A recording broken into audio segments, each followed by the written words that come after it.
ఇప్పుడు సచివాలయం అయితే వెలగపూడి సచివాలయం అంటారు. మరి ఇంకేంటి అప్పుడు ఎక్కడ అమరావతి అయింది?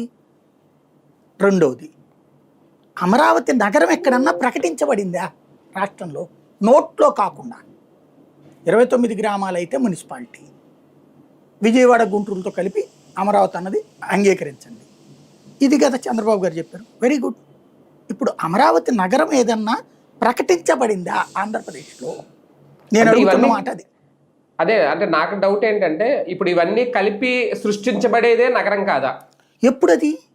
ముందు నగరాన్ని సృష్టించి, ఇప్పుడు హైదరాబాద్ రాజధాని అండి, హైదరాబాద్కు జ్యూరిస్డిక్షన్ ఉంది కదా, పేరుంది కదా అక్కడ హైదరాబాద్ అనేది, బెంగళూరుకి పేరుంది కదా, చెన్నైకి పేరుంది కదా, నగరం ఉంది కదా అక్కడ.